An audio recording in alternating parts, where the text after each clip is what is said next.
Shu daqiqada u amirlarning o'ziga minnatdorligini bildirishini, yelinishini ta'ma qilyotdi. Lekin hech kimdan sado chiqmadi. Mushundaq paytda o'ziga hamdam bo'lmagan, muddasiga moslashmagan yaqinlarining do'tligidan qattiq afsuslandi. Haqbarda Mirzini uchuqtab, Mirkarim Bardabagni tortib chiqarish muddasiga yetolmagan Temur Buqubek bevosita Mirkarim Bardabagga hujum qilish qaroriga keldi.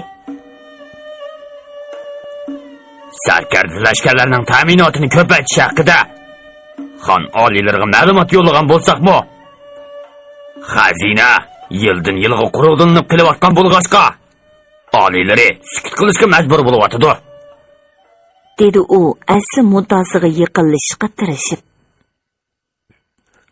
Janobi olam panohimiz shikorga chiqishdan ogal. Tasarrufimizdagi barliq xon lashkarlarining ta'minotini qattiq boshqarish, ta'minotlarga lashkariy divon mas'ul bo'lish haqida alohida farmon tushirdi. Shol boisdan bugundan e'tiboran ordu muhofizatchilar qo'shini bilan Ostona muhofizatchilar qo'shini bevosita lashkariy divonga farmonbardorlik qiladi. Mang'lay suyadiki, chegirni muhofizat qiluvchi bir tuman xon lashkarining tavallik ishini xon oliylari shikordan qaytib kelgandan keyin ayrim bir taraf qilamiz. Ostona muhofizat qo'shinining amirligini hozirdan boshlab lashkariy divonning o'rinbosari Abdullah Barlas ustiga oladi. Ostona hokimi Mirkarim Bardabag janoblari endi lashkariy ishlarga aralashmag'ay. Ordu muhofizat qo'shinini jo'nqirayotgan Arif begi Abduxoliq Mirzo Mirkarim Bardabag oldiga bir qadam chiqib, Temur Buqubagning dabdabalik farmonini bo'lyapti. O'rinbosar Ulusbegi hazratlaridan so'rab baqsam, bu xususda xon oliylarining yorliqi bormikin? Mirkarim Bardabagning qasdan o'rinbosar Ulusbegi deb otishi Temur Buqubagning zitiga tekkan bo'lsa, gapini adabsizlik bilan bo'lib deb xon yorliqi surishtirishi Xo'jida ochchig'ini keltirgan edi. G'azabdanmi yoki boshqa sababdanmi aytavur, u bir oz tamtiradi. Og'zaki yorliqi bor, dedi Temur Buqubay bir necha daqiqa o'ylanib olgandan keyin o'zini tamkin tutishga tirishib. Hokim bey janoblari, qilchilik shubhilanmagaylar. Lashkariy ta'minotni albatta qattiq boshqarish kerak, dedi Mirkarim Bardabag Temur Buqubagni mansitmagan talaffuzda so'zlab. Biroq lashkariy divon shu joqcha lashkarlarning ta'minotini vaqt qaralida tarqatmayotganligidir. Tarqatsimi qisib olganligidan xabarimiz bor. Ammo Ostona muhofizat qo'shinining ta'minotini qisib olganimiz, cho'ntigimizga silib olganimiz yo'q. Ta'mimcha xon oliylarining lashkariy ta'minotni qattiq boshqarish haqidagi farmoni bizning ilkimizdagi Ostona muhofizat qo'shiniga qaratilmagan bo'lsa kerak. Sababini o'zlarining tasarruflaridagi lashkariy divondan izdigaylar. Yana shuni mi aytib qo'yay? Xon oliylari bir necha oylik urushga emas, bir necha haftalik shikorga mangdi. Bundaq sharoitda oldirab tenab og'zaki yorliq tushirishning qilchilik o'rni yo'qdir. O'zda nima demoqchi? Temur Buqubagning chiroyi g'azabdan qora dedi. Janobi qibligoyimizning yorliqiga sarkashlik qilmoqchimi, ha? Mirkarim Bardabag tamkinlik bilan javob berdi. Yo'qsa, o'sha og'zaki yorliqdan gumonlanyapman. Hazratlari xon oliylarining nomini pash qilib, yolg'on farmon jakarlayapman degan da'vatman. Addilaridan oshmisulloh. Saltanatga osiylik qilmoqchimi o'zda? Osiylik o'zdadan aylansin. Saltanatga bo'lgan sadoqatimga imonim bilan tepilman. Mirkarim Bardabag mag'rurlik bilan qo'shib qo'ydi. Xon oliylarining farmonini ko'rmagicha Ostona muhofizachi qo'shinini lashkariy divonga hargiz o'tkazib bermayman. Amirlarning oldida obro'yi to'kilgandek tuyg'uga kelib, g'azabini bosolmagan Temur Buqubay birdilla til soldi. Kim bilan so'zlashayotganingni bayqa, ay zoti past chuplanda. Bilib qo'y. Sana buyuk saltanatning shavkatlik ulusbegi farmon beryapti. Temur Buqubayning g'azabdan bo'g'ilib kelayotganligini ko'rgan Mirkarim Bardibay o'zini tutib olib, qasdan sitig'i tegishga boshladi.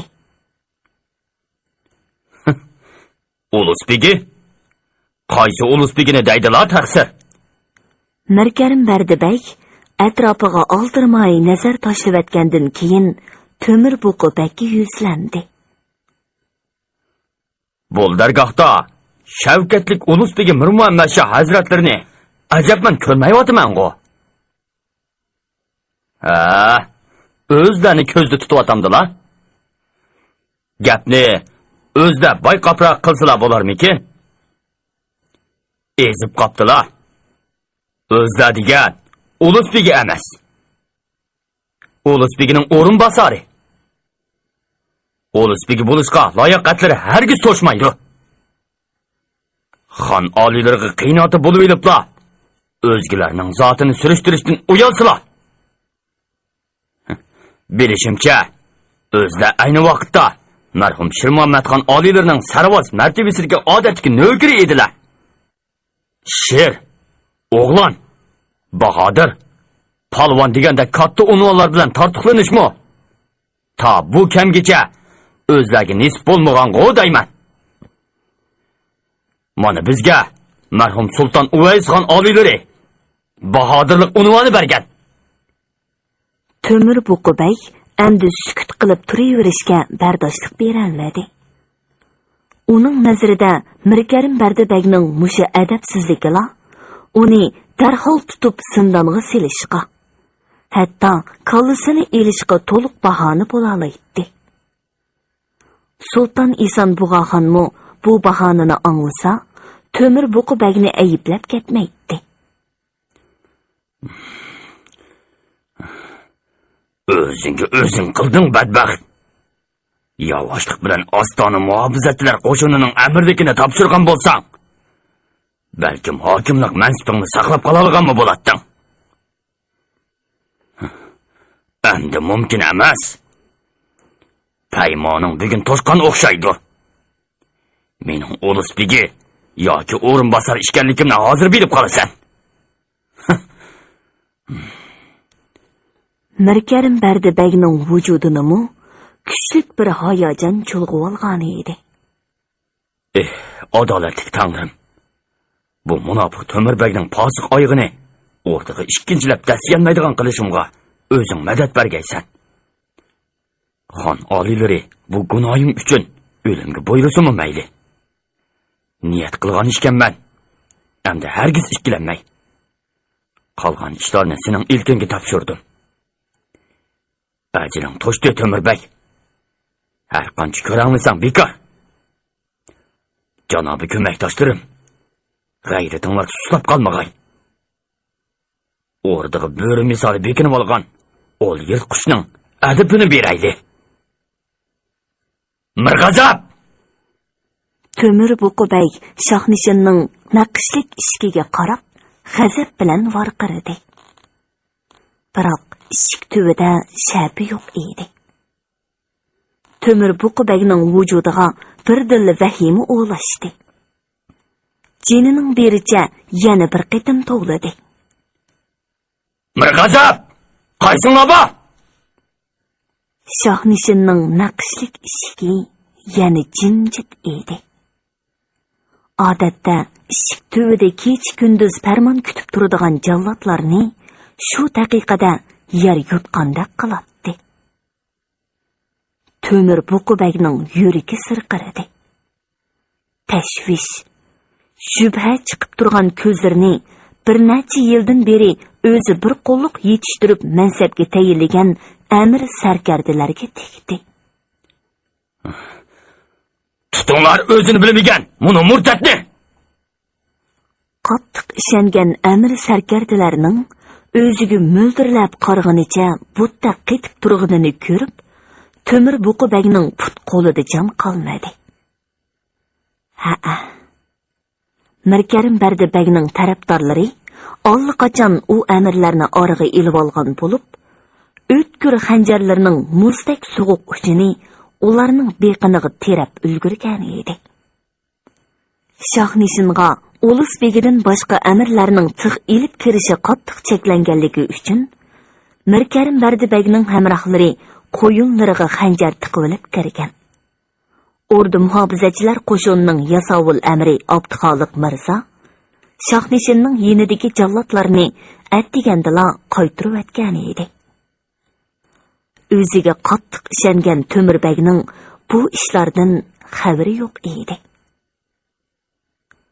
Temir Buqubag o'zining raqiblarining qo'rshovida qolganligini, g'oliblarga xos qiyofatda mag'rur turgan Mirkarim Bardibagning Shohnishinga to'liq tayyorlik bilan kirganligini birdilla his qildi.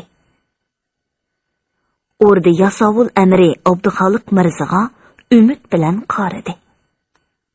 Arikbegi! Temir Buqubagning ovozi bakmi bo'sh chiqdi. Shu topda uning bayamqi ko'rangligi qolmagan edi. Labbay! dedi Abduxoliq Mirzo. Bir g'azablar qini. Ularga bugun ozodlik bergan hazratim. Yasovullarni chaqirsinlar.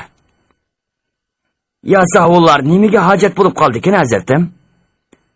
Abduxoliq Mirzoning qumdek savollaridan bezor bo'lib ketgan Temir Buqubagning shu daqiqada g'azablangudek majoli yo'q edi. U hech ish bo'lmagandek bahramon turgan Mirkarim Bardibagni ko'rsatib javob berdi. Buni murtatni tutib, adablama kerak. Abduxoliq Mirzo Temir Buqubagga tavozu bilan egilib salom berib o'tgandan keyin javob berdi. Kechirsizlar hazratim. Orda yasovullari faqat janobi xon oliylarining farmoniga itoat qiladi. Ang oxirgi umidi yo'q chiqqan Temir Buqubag lassida bo'shib ketdi. Abduxoliq Mirzoning javobi yo'liq edi. Xillangan ordu muhofizachilar qo'shiniga faqat Sulton Ison Bug'a xalla farmon tushiralaydi. Shunga ularni odatdagi lashkarlardan farqlantirib, ordu yasovullari deb ataydi. Ta'minotimi odatdagi lashkarlardan farqlanadi. Lashkari divonning boshqurishidagi 2 tuman lashkar turadigan lashkarxona orduning sirtida edi. Temir Buqubag jinining boricha har qancha tovlisimi lashkarxonaga ovozi yetmaydi.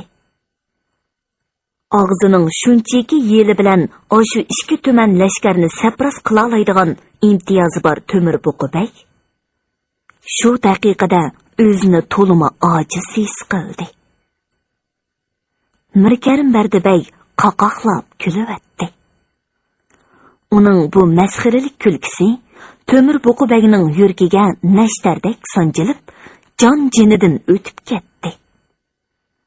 U birdilla yeniga esib olgan, dastasiga dur qo'yilgan qilichini qiynidan sharttida chiqardi-da, Mirkarim Bardibagga devayladi.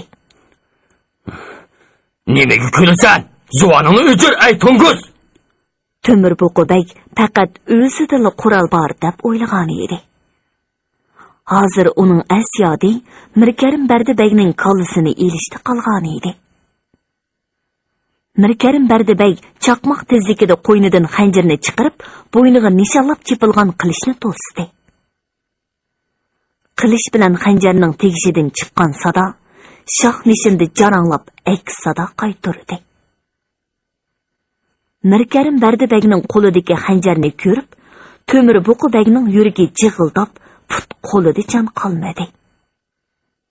Shundoq. Garchi Temir Buqubag sipohliqdan kelib chiqqan bo'lsa-mu, yaqinqi yillardan beri lashkariy mahorat, jonbozlikni mashq qilmay, kunlarni bazmi barobat, aysh ishrat bilan o'tkazganligi uchun qilich o'ynatishda qo'li gallashib qolgan edi. Chapdastlik bilan qilichini to'sib ulgurgan Mirkarim Bardibay ko'zni yumib ochqicha Temur Buqa Bagning yuragiga xanjar urvatdi. Zarb bilan urilgan xanjar sepig'icha patqan edi. Xanjar zarbisiga bardoshlik berolmagan Temur Buqa Bag ichinishliq ingrivatdi. Qo'lidagi qilich yerga tushib ketdi. Bir chetda qarab turgan Haqbardi Mirzo cho'chirab kelib yerdagi qilichni oldida, tizilib qolgan Temur Buqa Bagning bo'yniga zarb bilan qilich chopdi. O'zining qilichida uzilgan Temur Buqa Bagning beshi yerga turib tushdi. Bo'yin tomirlaridan chirqirab qon etilib chiqishga boshladi. Yana qarshilashganlar bormi? G'azab bilan varqiradi Mirkarim Bardibay. Temur Buqa Bagning xun davosini qiladiganlar, maydonga chiqinglar. Varqiradi Haqbardi Mirzo. Beqiniga xanjar teralgan amirlarning chiroyi o'lim vahimasidan sarg'ayib ketgan bo'lib, a'zoyini qori tar bosgan edi. Ular jaloqlab titrigunicha mukkada tislandi. Lekin lavlari gapga qo'lashmadi. Temur Bey, hilin ayran ishlatib, xon oliylarini aldab, amirlarning o'tirsiga tapiqichlik silib, xon oliylari bilan Ulus Begi Mir Muhammad Shoh supurgi mirzolar o'tirsida nizo paydo qildi. Rishvat ilib, amal mansab setib, xohlagan seliq silib, harom dunyo jo'g'lidi. Sehri afsollari bilan xon oliylarining ko'zini bog'lab, amirlarning martabasiga rioya qilg'izmidi.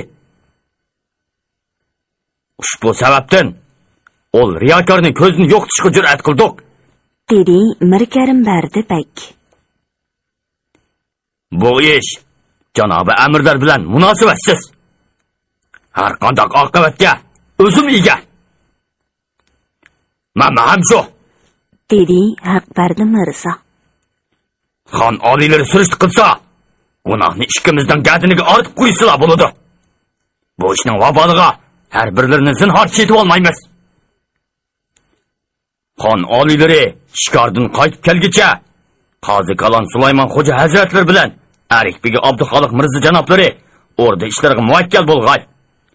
Qoldi amirlar qilchilik tashvishlanmay o'z ishlariga mashg'ul bo'lg'ay, dedi Mirkarim Bardibay. Janobi qibligoyimiz bu ishning tegi-taktiga yetib bo'lguncha o'zimizni bir mazgil pinhonga ilishni loyiq ko'rdik. Biz ostonadan chiqib ketgandan keyin ondan xon oliylariga xabar berishgayla. Xon oliylari qaytib kelguncha ostonada qattiq tartib o'rnatilg'ay. Amirlar zuvansiz edi. Gap qilishga tamshalgan Sulaymon Xo'ja bilan Abduxoliq Mirzani Mirkarim Bardibay sharatlab eg'iz ochurmadi. Shohnishindan salmoq qadam bilan chiqib ketgan ikki amirni boshqalar tinsiz uzitib qo'ydi. Atsi Mirkarim Bardibay bilan Haqbardi Mirzo, xotin bola, mulozim mahramlari va 3000 nökrini elib, Turpan shahridan chiqib ketdi. Temur Buqa Bagning o'lim voqeasidan xabar topgan Sulton Eson Bug'axon qattiq cho'chib ketdi. Hayotidan xavfsirab, damonliqqa ostonaga qaytishga petinolmadi. Sulton Eson Bug'axonni o'rniga qaytirib kelishga iloj qilolmagan Sulaymon Xo'ja bilan Abduxoliq Mirzo Shahzoni Sulton Xotun bilan maslahatlashib, Sayyid Ali Olibni qaytirib kelish uchun Qashqarga choparman mong'uzdi. O'ltirsa qo'psa Temur Buqa Bey bilan hamtovoq bo'lishib o'tgan bir qism amirlar jonlaridan ehtiyot qilishib o'rnidan qochishga boshladi. Shundoq qilib, o'rdidagi amirlarning 20 dan ko'pragi taraf-tarafga chechilib ketdi. Milodiya 1447-yili Ujmi pishiqi. Oqsu.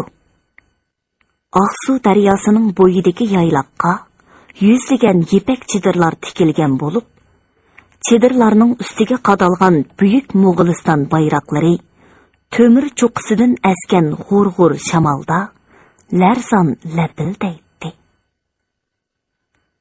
Necha o'nlagan doshqazonlarda qo'y, kala, tay, buğa, jaran, g'oz, to'xu, qirg'ovul, keklik go'shtlari qaynaydi. Turli jon-jonivorlarning go'shi butun peti ziqqa tortilib kavob qilinayotgan kavobdonlar atrofga mazalik zira qormuch puroqlarni tarqatadi. Oshpazlar, navoiylar, samsipazlar o'z karomatlarini ko'rsatib, turli nozu ne'matlarni oldirash tayyorlayotdi. Mulozimlar daryo bo'ylab selingan dasturxonlarga tayyor bo'lgan yemekliklarni to'shiyotdi. Muğbachilar may sharob ko'zilarini, qadah jamlarni rastlash bilan ovora edi. Bekavul amir necha o'nlagan bekavullarni agashtirib, yili dasturxonga tizilgan tovoq, taxsa, chini piyola, qo'shiq baykilarning joy-joyiga qo'yilgan qo'yilmaganligini, oltin, kumush, qoshtishi buyumlarning dasturxonning qaysi tarafiga qo'yilishi kerakligini dasturxonchilarga topilsa, yili o'choq, to'nur, kavobdan boshlariga berib, ustalarni oldiratdi. Bu Mo'g'uliston elining ostonasi Turpandan Oqsuga ko'chirilgandan buyanqi o'tkazilgan tunji o'rdi ziyofati edi. Buni ziyofat degandan ko'ra qurultoy degan tuzuk edi. Chunki No'ruz bayramidan keyinla tayyorlik ko'rilgan bu ziyofatga qumul, ori turk, bari ko'ldan tortib, beshboliq, olmaliqcha, ko'rla, ko'nchi, yulduz yayliqidan tortib, lo'p, charchan, oltin tog' vodisigacha, kuchar, bay, ushdan tortib, Qashqar, Yorkand, Xotangacha, Pamir etikidan tortib, Issiqko'l, Sayram, Yattikand, Turkiston chegarasigacha bo'lgan viloyat, oymoq, yurtlarning amirlari, bek to'rilari, yurt oqsoqollari to'liq taklif qilingan edi. 2 yil ichida choch soqollari kumushdek oqirib ketgan Said Ali olib, daryo levidagi qiyri to'g'roqning tuvida yolg'iz o'ltirib, loyqilab eqiyotgan daryo suyiga qarag'anicha chunqur xiyolga ketgan edi. Insonning umri ashu daryo suyiga o'xshaydi ekan. Daryo suyi birda ulg'ayib, kalkun yasab hayvi ko'rsatsa, ulg'aygan iqillar bilan qog'jirgan zaminni sug'urib, Tangrining mo'jizalari bo'lmish barcha mavjudotlarga hayotlik beg'ishlasa, birda tortilib, o'z qinida g'oyib bo'lib ketadi ekan. Sur hayvisidan nishoni qolmaydi ekan. Qog'jirgan mavjudotlarni sug'urish u yoqda tursin. Qirg'oqlardagi giyohlarning tashnoligini qondirolmaydi ekan. Saltanat shavkitimi ham shundoq. Buyuk Mo'g'uliston elining saltanati qancha qitim kuchayib, qancha qitim ojizladi ekan. Buzrukvar babam Ulug'bek Xudoydod hazratlari Jannat makon To'g'liq Temirxon oliylarining vafotidan keyin Xizr Xo'jaxon oliylariga hamdam bo'lib, poytaxtni Beshboliqdan Turpon shahriga ko'chirganda mantiqi tug'ilmagan ekanman. Ular Turpon shahrini buyuk saltanatning mangulik taxtigoyi bo'lib qolar deb o'ylagan bo'lg'aydi. Mana ostonini Turpondan Oqsuv shahriga ko'chirib kelganimizga 1 yil bo'lay deb qoldi. Turpon shahri Xizr Xo'ja xon, Muhammad xon, Shir Muhammad xon, Uvays xon qatorliq bahodir sultonlarning shavkitiga guvoh bo'ldi. Nurg'un qirg'inchiliklarni, nurg'un osoyishliklarni, ma'murchilik va ocharchiliklarni beshidan kechirdi. Jannat makon sulton Uvays xon oliylarining boshchiligida necha yuzlagan korizlar chepilib, chet-chetiga ko'z yetkusiz binamlar echilib, ekinga aylandi. Ol adolat homiysi bo'lmish sulton Uvays xon oliylari oldirab rahmat daryosining sharbitini ichmagan bo'lsa, balkim ostonini ko'chirib yurmas bo'lg'iydiq. Hayotimning oxirgi daqiqalarida sulton Ison Bug'axon saltanatining shavkitini o'z ko'zim bilan ko'rib, Allohning dargohiga xotirjam ketarman deb armon qilib edim.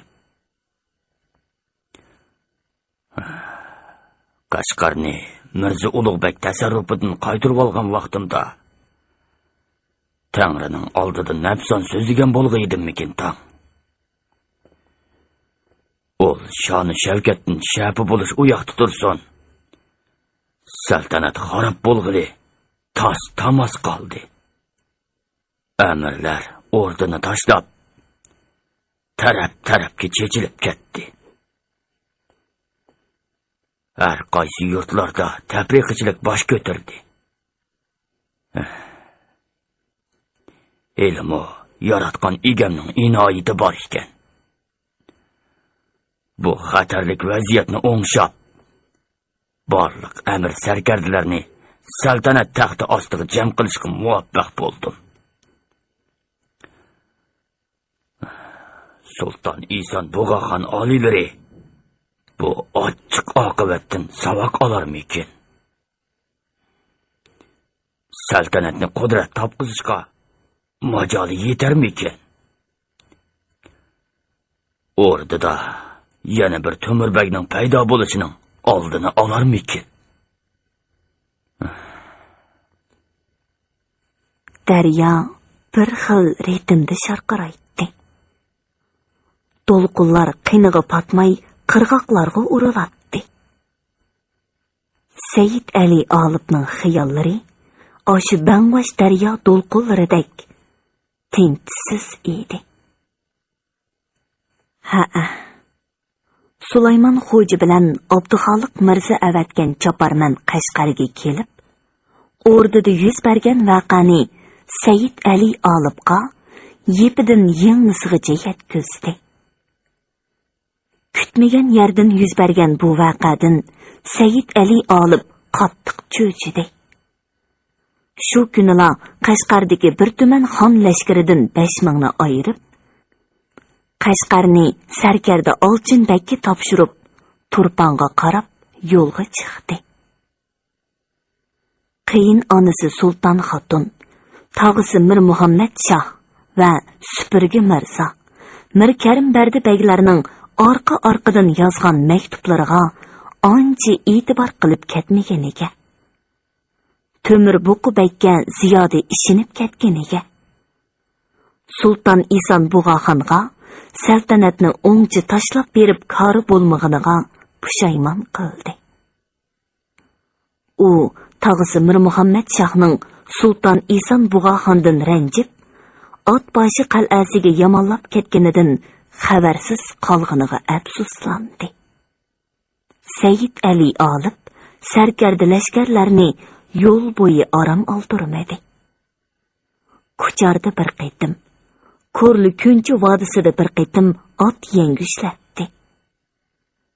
Sarkarda lashkarlar 60 yoshdan halqigan amirning o'zlari bilan tang ot ustida mazmut o'ltirganiga qarab, sag'ra bellarining og'irishiga bardoshlik berdi. Shu qitimliq jiddiy yurishda lashkarlarning yerimining kosilari qopirib ketgan edi. Said Ali Olib Turponga 4000 dak lashkar bilan keladi. Qolgan 1000 ga yaqin lashkar otda o'ltirishga majoli yetmay, sapdan tushib qolgan edi. Sulaymon xo'ja bilan Abduxoliq Mirza Sayyid Ali Olibni sepilning sirtiga chiqib kutib oldi. Uning shaharga kirib tunji qilgan ishi qayni onasini yo'qlash bo'ldi. Sultan xotunning o'rin tutib yetib qolganiga bir necha oy bo'lgan bo'lib, kesal azobida o'riqlab, quchoqqa olgudek bo'lib qolgan edi. O'z vaqtidagi to'limi mag'rur, irodalik, ichki tuyg'ularini oldirab oshkorlamaydigan, gapni meg'izlik qiladigan, nazri ustun bu mo'mayning turqiga qarab, Sayyid Ali Olibning yuragi ichib ketdi. Assalomu alaykum. Kamina o'g'illari buzrukvarini yo'qlab keldi. Qandoqroq turibdilar? Dedi u Sultan xotun yotgan kotsupining yenida o'ltirib. Sultan xotunning chiroyida so'z kulki jilva qildi. O'ltirishib ketgan gumsiz ko'zlaridan yosh sirg'ib chiqdi. Og'zini har qancha o'mallabmi gap qilolmadi. Hey, og'chi oyim gap so'zdan qolg'ili xeyli bo'ldi. Lekin aqli hushi joyida. Qilgan har qanday gapni zehniga ola oladi. Deb tushuncha berdi xizmatkor ayol. Sayyid Ali Olib xizmatkor ayolga yuzlandi. O'rdada yuz bergan voqeadan xabar topganmidi? Dastlabida yo'shirgan edik.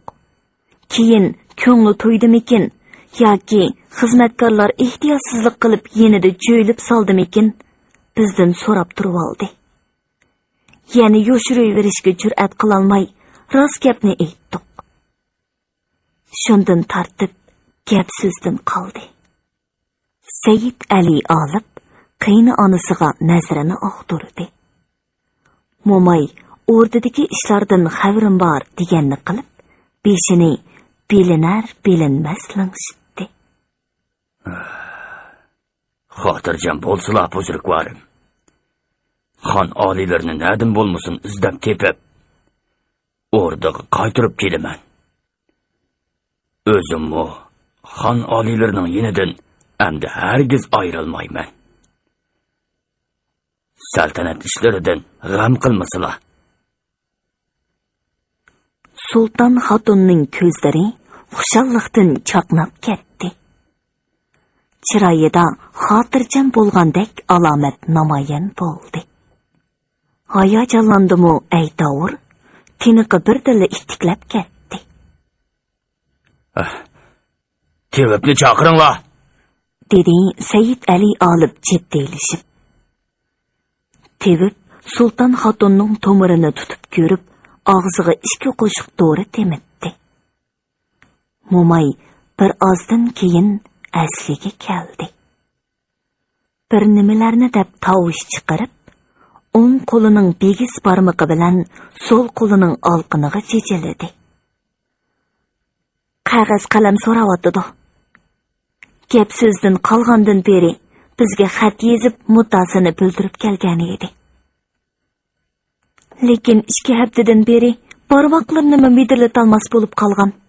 Xudoya tova. Bugun mo'jiza yuz berdimi nima? Dedi xizmatkor ayol. Cho'ri qizlar Sultan xotunni avaylab pari yostiqqa yo'ladi. Oldiga epchilgina bir shirani qo'yib, qog'oz qalam keltirib berdi. Qo'liga siyohga melangan qo'mish qalamni tutqizib qo'ydi. Mo'may titrab turgan mag'dursiz barmoqlarini tasdi medirlatib, qog'ozga xat yezishga boshladi. Yozgan xatlari ermash-chermash edi. Bekrak zehn qo'ymasa, o'qig'ili bo'lmaydi. Seyit Ali olib, Mo'mayning yozgan xatlarini ichida oldirmay o'qishga boshladi. Hurmatli radio anglag'uchi do'stlar. Yozuvchi Yosinjon Sodiq Cho'g'lonning Bahodirnoma nomli 6 qismlik tarixiy romanining 2-chi qismini bugun mushagicha anglatdik. Davomini atki programmamizda anglag'aysizlar.